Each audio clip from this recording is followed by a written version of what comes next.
Hi there. I'm going to do something a little bit different today. I'm trying to learn how to use OBS. Grim Grizz has been really, really helpful. So if you need help with technical stuff, I suggest you shoot him a question, and be sure to help him out if you do so. He's got various Patreon accounts, those type of things, PayPal. Now, what I want to do, um, and it's going to take me a while. Like I said, Grim helped me a lot, but there's still some snags here. There's going to be some audio problems that require me learning a little bit more about OBS, and how the filters work to make things kind of line up. So what I'm going to do is I'm going to play this entire hour and a half interview with Don Hoffman that Pageau had, because there's so much in here that just sort of encapsulates everything that's going on in this corner. And, the philosophical and spiritual and metaphysical discussions happening here. Like, things are kind of, it's really interesting to see this corner kind of move in a direction um, that it just is kind of, as a person would say, analog upon analog. I did want to say something briefly about Jordan Peterson. I've been thinking about what I think about him joining Daily Wire. And to be quite honest, I'm a little bit disappointed. Uh, Burn Power, who I haven't spoken to, but who I admire, who is a member of this corner, had a little poll on Twitter, and it asked, what Jordan Peterson do you like best? Do you like the Jordan Peterson who has the college lectures? Do you like Jordan Peterson in the biblical lectures? Do you like him sitting at home doing Q&As and just generally talking about whatever's on his mind? Or do you like him on the Daily Wire? I clicked immediately the college lectures because that is what made me fall in love with his mind and guided me in such great directions. And it turns out that the biblical lectures and the classroom lectures were overwhelmingly what people like about Jordan Peterson. Underneath that was the home lectures, which was in the single digits, and at the very bottom is the Daily Wire. I think this is a mistake. I think philosophers need to process what reality unfolds to them as it happens, or make judgments as these things happen, and not have a stance. I think having a political stance for philosophers is a bad idea. It restricts you into an immune system. And now Jordan Peterson has said, I'm conservative and this is the way I'm going to go. Of course, I think he really feels like this far left problem, postmodern neo-Marxist, is a threat to existence, so he might think that this is his duty to do this. I don't know. That doesn't negate the good influence he's had, and we can always go back to those lectures. And recently, with his meeting with Jonathan Pageau, which was fairly recent, and other things he does in his dialogues. It's funny, Byrne didn't put in those dialogues he has with people as an option, and I think he should have added that. So I don't know what the percentage would be about those, because those are very good, and those remain something that is of high value to the type of people he has on. Like Jonathan Pageau is having Don Hoffman on. This group of upper echelon, let's say, philosophers, scientists, spiritual and religious folk, thinkers. This is a very good thing that's happening, and a lot of good stuff is coming out of this. But so we can still listen to that stuff. But when Jordan Peterson became, like Persic would say, that besides the cultural immune system, that he's glomming onto static cultural patterns or static social patterns, rather than that open dynamism he used to have. It's a bit rigid, let's just say that. So let me start with this and see what I can do. So first I'm going to mute the microphone, and then I'm going to play the beginning of this video. This is probably going to be I'll probably just do a little bit of this every day for a week, So I hope it's. They are not boring. I may be a little boring, and I'm going to do it off the cuff. I'm not writing anything, and I'm not the greatest ad hoc speaker. So, but I think it's time I made a little bit more of an effort to be more spontaneous. What I see here in our theory is our theory of combination will get us to ever bigger and bigger infinities, but there's no limit. And so I can't start with a theory of the one big consciousness because I can never get there. What I can do is have a theory of conscious agents that sort of is forever approaching the highest level, but at every point my theory will say you're not there because you're now at level 50 of Cantor's hierarchy. Now you're at level 100, but there's an infinite number of levels. So what's interesting about this scientific theory is that there will be no room for hubris or dogma because the theory itself will be telling you there's infinitely more steps to go and you're only at step 1 billion, but there's an infinite number. I want to say something about that right off the bat, and I'm sure I'm going to repeat myself several times. But what's really interesting that Donald Hoffman is doing is saying that this is a lens in which to see reality, the scientific lens or the mathematical lens or the lens of consciousness. I mean, consciousness is, in terms of properties that beings have, consciousness probably is equivalent to metaphysics. It's as close as you can get to the bottom of reality when you're looking at manifest beings. This thing he's saying about the different levels, and this isn't Persigian levels, this is levels of development, let's just say, levels of getting closer to the one. The way he's talking about it is a mathematical and scientific model that sort of parallels the spiritual growth model. So that says to me that he is, and he says there's no scientific theory that's ever going to answer everything, that's going to be a perfect model of reality. And so what's really interesting is this parallels what, and I'm not trying to say that that ancient religion is primitive science. That's not what I'm saying at all. But what I'm saying is that in our evolution, in our intellectual evolution at this point, we're doing the same thing with science and mathematical theories that the ancients were doing. It's very, with these levels of this ascending hierarchy of, let's just say, spiritual purity. And then he says it's hubristic to think that science can answer everything. So it's a pretty amazing what he's saying here. He's saying, I'm a scientist, I've devoted my life to this, and I'm trying to refine things so we can use this as a tool. But in a way, he's saying that this isn't a better lens than the spiritual lens. And that is unreal for a scientist. So let's keep going.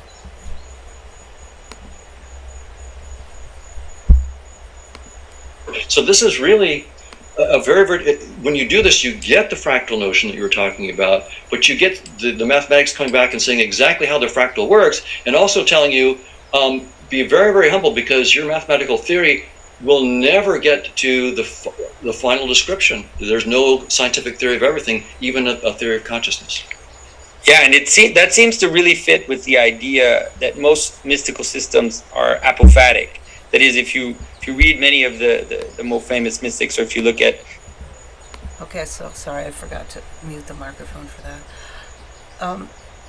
So apophaticism is a word coming into the corner with John Vervaeke reading Deirdre Carabine and looking at the Paraphesion and looking at the Neoplatonic ascent to the one.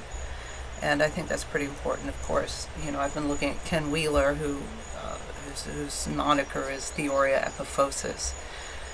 I noticed this apophatic stance when I kind of was perusing some of the early church father material, which I've not gotten into at all. I'm just kind of looking around at it.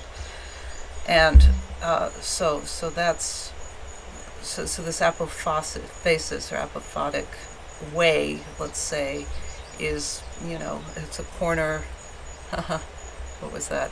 Let me think of it, a corner term. I coined this recently, but I'll remember it. It's a corner something, starts with a C. Okay, so sorry about that. Let's go back.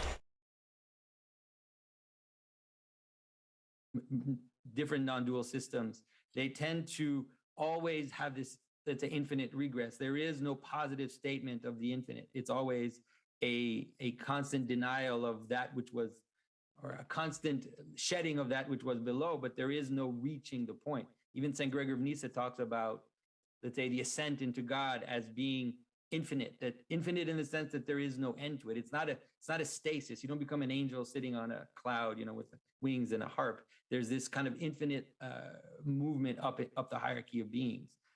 And so it seems to show this hierarchy as being infinite, similar to what you seem to be describing. Absolutely, and so once again, I think that there's no contradiction between what I'm saying and these other spiritual ideas. The idea is to simply take them seriously enough to make them precise.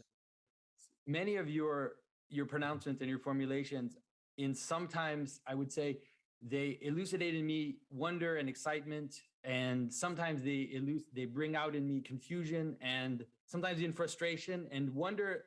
So what I'd like to do is to look at the way you formulate your theory, Sure. ask you some question about the way you formulate the theory.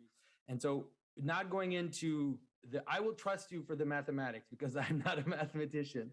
And so it's mostly about trying to understand how it's formulated, and see if we can understand, if you can understand things and connect them also to other, to ancient religious thought. I know you've already mentioned that it does in some places, but maybe explore that if that's okay with you. Sounds good. Sounds like fun. All right. And so the way that I understand your thought, there seems to be two basic threads, you could say. That is, one is to argue against the relationship between our experience of the world and something which we could call objective reality or fundamental reality. That there is a disjoint between the two, that because we've been evolved for fitness, we don't have access to the most fundamental aspects of the objective world, we could say. So that seems to be one thread that you follow. And then there's another thread, which is to rebuild a vision of the world, which would be something like conscious realism, that is seeing consciousness as fundamental and rebuilding, let's say, mapping back out to the different sciences and the different ways of thinking based on that theory. And so the first thing I'd like to ask you is, how do you connect those two together? That is, how do you connect the one thread, which is to, in your latest book, The Case Against Reality, especially to help people understand that we don't have a perception of reality, and how does that lead you to this consciousness theory? Great question. So they are two separate steps, and one might buy the first step and not the. So this is interesting. So this is how I'm reading it. One, we don't have any kind of purchase on reality because evolutionarily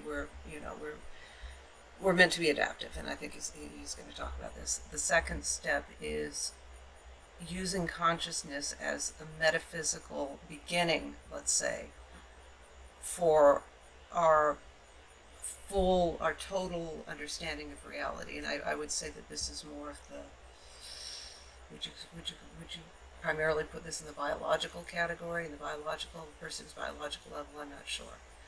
But you're doing it from the stance of consciousness. Kind of reminds me also spiritually, dynamically of Advaita Vedanta, which is where your goal is to experience through pure consciousness, untainted. Sounds a little bit like Neoplatonic, the Neoplatonic practice. But anyway, let's keep going. Second or vice versa. So they are, in some sense, independent propositions. The first, about evolution and our perceptions, and whether sensory systems have evolved to perceive truths about objective reality, whatever that reality might be. That's a technical question, right? That's That's really saying we have this theory of the mathematically precise theory of evolution by natural selection. We have evolutionary game theory. So it's really a technical question. What is the probability that any sensory system has been shaped by natural selection to see any aspect of the structure of objective reality, whatever that reality might be? And to my That actually does kind of make sense. Like, why would you, as this full being capable of biological, social, intellectual, and dynamic functioning, capable of living in these three levels with the constant updating, or each level being able to enter to be transformed by the dynamic, why would such um, a configuration be able to, with scientific precision, comprehend and act on some kind of set reality? And also, like, a really important point that Jordan Peterson has helped us with, and he mentions this in his talk with Jonathan Pageau in Montreal. That really important point that I keep talking about, which is objects have meaning. Objects formulate themselves because of meaning. They become objects to us because of meaning. This is certainly the Persigian sense of value creates subjects and objects. So, so what he's saying in a roundabout way, I think, or maybe a very complex and very sophisticated way. Again, I don't know his work that well. Is that this whole confluence of all these sensory, of all this perception, is going to create sort of a pattern versus an absolute analog of objective reality, which, I don't think anyone is, he's not going to say objective reality does or doesn't exist, but in this corner, I think we're getting on the page that it actually doesn't, that we actually create objects based on our perception. Right. There are very deep reasons within that theory why sensory systems are not shaped to see objective reality as it is, the structure of objective reality. I had some ideas going into it about why for some reason, we might not see reality as it is. But when my students and my colleagues started really doing the math, I realized that the answer goes far deeper. It's really in something as deep as what's called the fitness payoff functions that guide evolution. They simply don't contain information about objective reality and its structure. So that Obviously, the part that's going to be difficult to comprehend is what he means by the math. So that's where, if you're interested, or if I was interested in this, I'd go into it and see what the math really is. I'm wondering, because there's one thing that I actually do find very interesting, and that was Gleick's chaos theory book, which is kind of how do things function according to math? How does the spontaneity and the pattern making function of just about everything occur through a mathematical lens? Because chaos theory is trying to depict this chaotic, this generative and transformative and dynamical systems process through math. So maybe it's something like that. If it is, I would be very interested in that. that's the real deep reason why we know. So once you go there and you realize, okay, what evolution is telling us is that sensory systems have evolved to guide adaptive behavior. Period. We thought, most of us thought, that to do that, they would, of course, evolution would shape our sensory systems to present the truth, because of course you need to see the truth to be fit. And it turns out, no, it's just a useful guide. The sensory systems are a useful guide for adaptive behavior, period. And so then this forces you to step back and go, okay, if they're not showing. I want to emphasize what he said there, the useful guide, a useful tool. Wouldn't that make sense?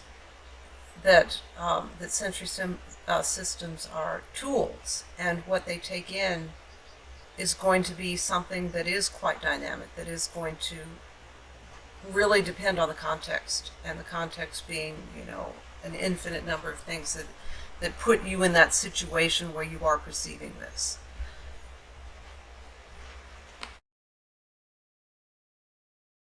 You a window on the truth, how should we think about our sensory systems? And the attitude is that I took is, well, the best metaphor that I have right now is something like a user interface or a virtual reality headset. Those are two good useful metaphors. But as soon as you say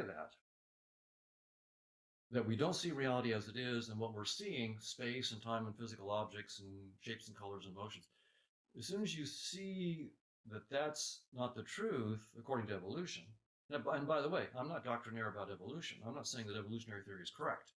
I'm just saying that it's the best theory. We have no competitor right now. There is no theory anywhere near. So I wanted to say that this is another thing I like about Donald Hoffman is he's looking at these theories as something malleable, something dynamic, something that can be updated, something that never has a purchase on the truth. Again, that's really refreshing coming from a scientist, and I think that that's why when you're looking at this corner and the bigger influences of this corner, someone like him really fits in. Someone like him is someone that Pageau and Peterson and whoever else is going to want to interview, because he has that flexibility. Sometimes you hear, Lawrence Krauss is a really, brilliant guy. But when he was on Peterson, I found him to be quite, this is the way it is. I'm a physicist, and this is reality. And then you listen to, some of these other physicists act as if there is some end to the game. And that's what makes him, this was what makes Donald Hoffman so appropriate as someone that Jonathan Pageau, has a, this makes sense because his metaphysics are about the structure of consciousness, and Pageau is becoming more and more interested in cognitive science, which makes 100% sense. So this is one of the reasons that I just love this interview. This is a perfect scientist for Pageau, I think, or at least one of them. I haven't looked at Bernardo Castro, or not too much of it, but I can see why Jonathan is going in this direction.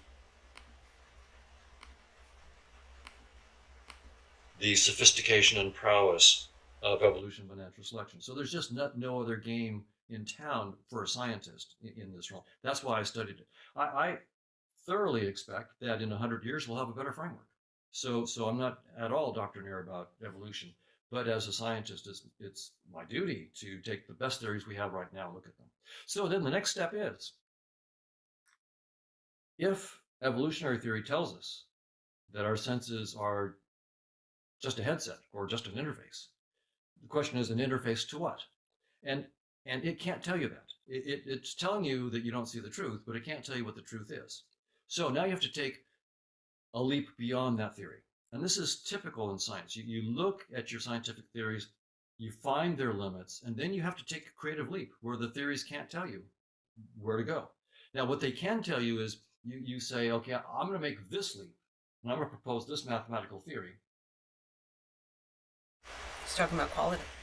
You see what he's saying? He's saying that this is what's, and when you say science is nested in religion, this is exactly what Pageau, I believe, I shouldn't, I think this is what Pageau is talking about when Hoffman says, here's the tool we have, we don't have an answer, but we value that this seems a higher value way to go. Then you can look at its projection, for example, back into space and time. And then it better look like evolution by natural selection. So the theory can tell you if you're wrong about your leap, right? But it can't tell you if you're right, and it can't tell you where to look for your leap. So I decided. And by space-time, I think he means manifest reality, not theoretical. So when you're doing this work, this is theoretical work, and then you put it back into space-time. He calls it manifest reality. Kind of interesting way of putting it. I think it makes makes sense, right? You could imagine various ways to try to leave. I'm very interested in consciousness and what's called the hard problem of consciousness. How is consciousness? And again, because consciousness, when you look about it, is it's as close as you're going to get to metaphysics of cognition and perception. That's the bottom of it. You're conscious. You're not, and then you are.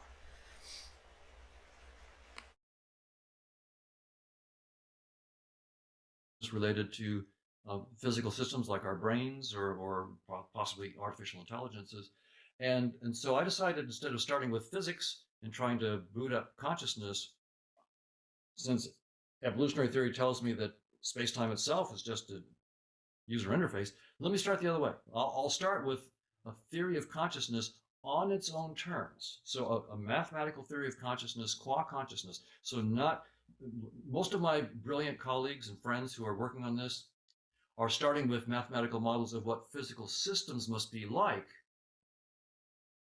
And of course, that's the big mistake that we're discovering. What he's saying is what person would say, this is subject-object way of thinking. You start at the very bottom, inorganic level. Physical systems are made up of these particles, let's say. And it's all up from there. It's all bottom up from the particles. This is what makes it so interesting. He's saying, no, it's the whole show. Consciousness is the whole show. And from there, then we perceive particles. Particles are not necessarily, I'm reading into this, so forgive me. Particles are not necessarily objectively true.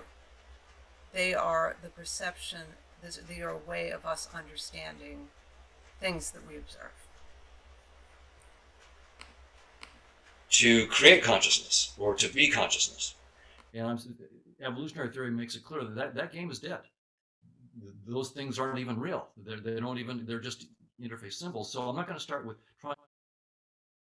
I'm not sure, but is that what J.P. Marceau was talking about when he said just raw subject-object physicalism is dead? It's like materialism, let's say. He said, J.P. Marceau, when he was talking to both, several people, he said, or I think this was when he was doing reading his C.S. Lewis Miracles piece. He said, but scientists don't feel this way anymore. They don't feel like there's just particles at the bottom building up from there. There's something happening, and this is good, that is more emergent. The physicalism, what John Vervaeke calls non-reductive physicalism. So once something emerges, that is a thing in itself. This is very much like Persic. So I'm wondering if that's what he's talking about. I'm not sure. Postulate, what does a system in space and time have to have so that it can create consciousness? I'm not doing that. I'm saying let's start with a theory of consciousness on its own terms. What do I mean by consciousness? What's the minimal mathematical posit that I could make to boot up a full-fledged theory of consciousness? And so that's where I and my colleagues, Chetan Prakash, Manish Singh, Robert Prentner, Chris Fields, and others that I work with, have come up with this idea of conscious realism and started working on this mathematical model of consciousness. And ultimately, the goal then is to show how the dynamics of conscious agents, where we're assuming that that's the fundamental reality for now. By the way, I don't think science could ever give us a full theory of truth. So there's no final theory of everything from science, but we can talk about that later. But right now, this theory would then be as far as we've gotten so far, and we would have to then show how space-time and what we call physical objects arise as some kind of projection of the dynamics of conscious agents. So we would have to get back all of quantum field theory. We have to get the projection. So the way he's articulating that, you could also say the way meaning creates subjects and objects, value creates subjects and objects. That's another way of saying it, isn't it? back evolution by natural selection, or our theory of consciousness is wrong. So that's sort of the two-step picture. And it's good that you start with that, because a lot of people, here's one objection that I've gotten from a friend of mine and a very, very brilliant philosopher, Philip Goff. He says, look, on the one hand, you're saying that evolution says that we don't see reality as it is. On the other hand, you're saying that when I look at someone's face, I can get genuine insights into their conscious experiences. That seems to be a self-contradiction. And you can see now why it's not. Evolution tells us we're not seeing reality as it is. Then I say, okay, next step. Okay, what is reality? Well, if it's consciousness, then the interface would be an interface to consciousness. So it wouldn't be a surprise that we would have some true insights into consciousness if that's what the interface is. All right, I'm going to end there. That's a section on evolution. I'll try another one tomorrow night. Again, I'm sorry about the audio. This is not very professional at this time. Working it out. I know that those of you in the corner are very accommodating, and it's really about what I'm trying to say and trying to get some feedback. So I hope that makes sense in whatever way it can. I hope tomorrow night is a little technically better, and I'll see you next time.